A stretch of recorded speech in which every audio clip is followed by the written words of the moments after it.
Hey everybody, and welcome back to the Jedi Knights Watch. My name is Graham, and today we have a Star Wars OT Hot Toys unboxing and review for you. This is Han Solo from Return of the Jedi, and I got my copy from Underground Figures.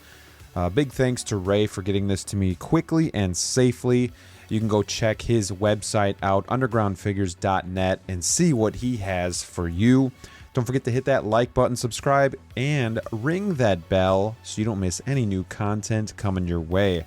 All right, let's start getting into this. It's our typical Hot Toys box with the figure on the front. We have the big Star Wars logo, and then we do have that nice cigar style band there on the bottom. Gives a little bit of splash of color. It's MMS 740. Again, this is Han Solo from Return of the Jedi. I'm really hoping that this figure looks better than like the proto and the final. I just wasn't sure about the head sculpt, but we're gonna get into that and see if this facial expression throws me off or if this is something that I'm really gonna like. So I'm really excited to finally having this in the collection and add him to the Endor characters that I have for Star Wars and get Return of the Jedi more and more complete. Once we get the box on the table, you can see the warnings and legal information on the back, and you do see all sides of the box. We do have the nice artwork on the inside with some green there, just to kind of represent Endor. Looks like a nice little touch. Here we have the figure in the clamshell. We have the figure himself, the base, the eye rolling system tool. We got the rocks and the wood, assortment of hands, and of course, his pistol.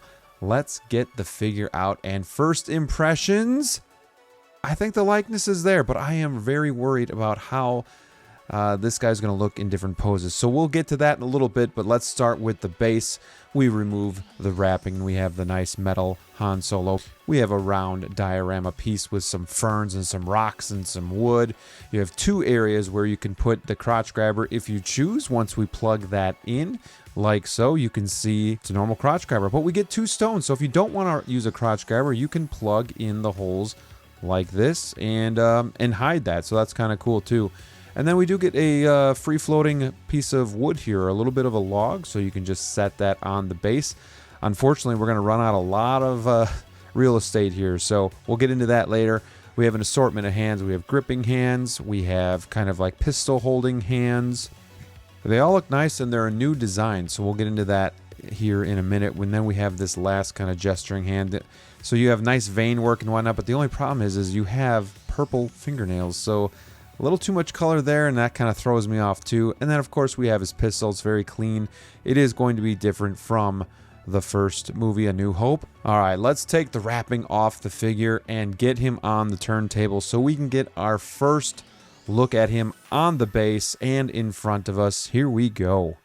All right, and here he is on the turntable. We're getting our first good look here at Han Solo. I think overall he looks pretty good. He's going to fit nicely into the Star Wars display. He's got the long sleeves with the vest, and then of course those brown pants with the yellow stripe, and the classic Star Wars boots. You can see the base down there as well. And again, he comes with that normal crotch grabber. The only issue is we're not going to have a whole lot of room to place the figure, and I had a really hard time getting him to stand on this base. I like the round base that they've kind of gone with, but I don't know if it's really functional here. I think the head sculpt looks really good, but I still see that kind of scared look in Han Solo's face, and I just don't know if that fits. Of course, we can get him into maybe some good poses with the rolling eyes, but I think he's going to be very limited. So that's my only fear with the figure. And a closer look at the base too. I had to take the rock out because you can see he can't even, there's nowhere to stand. So you have to have a leg up if you're going to have the rock in there, or you're going to see the hole, which doesn't make sense. I like the idea here, simple yet a little bit of a diorama, but it just doesn't work. All right, getting the figure in hand, getting a closer look here at our Han Solo. I mean, he looks good. The tailoring is sharp. The clothes look nice. The hair isn't too bad. I was worried about that with the proto, that it would be too puffy, but it actually doesn't look bad. I'm more so worried about the sculpt itself. We have the forehead wrinkles. We got the scar on the face. Everything looks really well done. The buckle on the belt has some nice weathering. You have the magnet here for the holster. It is going to be pleather, unfortunately. He's got some other details on the belt as well. And that cool looking stripe. I always like the stripe. It's just very Star Warsy, very vintage. Comes with the normal Star Wars boots, thank the Lord. They are unfortunately pleather, but they are going to be a one-piece boot and kind of like a soft, good material. But yeah, outside of that, I think we just got to kind of work with the figure, take the head off, see what we can do with the eyes. It does have the single eye moving system, as you can see there. So what I'm going to do is just kind of try to maybe like have him looking up and to the side a little bit.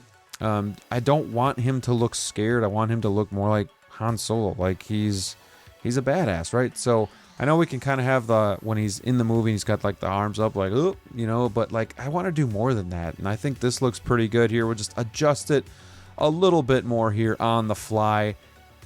And I think that is a pretty decent look right there. That looks better, but you know, if you turn the head this way, it looks good. This way it looks still scared. So it just depends on how you have this thing posed. And I think you're going to have to be very careful on how you pose it if you want to get him looking just right. So let's pop the head back on, and then we're going to take a look at the trench coat. And here's the coat, and it's very much earth tones, camouflage, very muted colors. Feels really good. I thought it would be more of like that papery material that we've had before. I can't think of what Hot Toys we've had that were like a really thin material, but this actually feels pretty good. Had a decent liner in there as well. We'll put it on the figure. We'll pop the collar a little bit. Unfortunately, you can see in the back here, like it doesn't want to go over the crotch grabber very well, so it looks like he's got a huge ass, but luckily we're not going to be viewing him from that angle.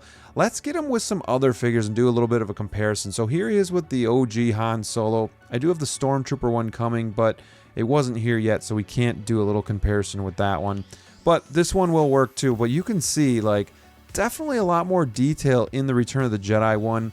I think the other one looks good, but it is definitely dated, so I would welcome kind of a 2.0 for A New Hope as well.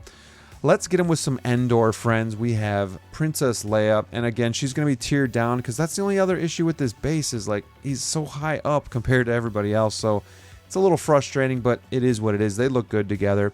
And then we get Luke in here as well. This is actually going to be Mando Luke, but I converted him into the Endor look, and they look good together. I love the contrast or the difference of ponchos from one to the next. I think that looks really cool.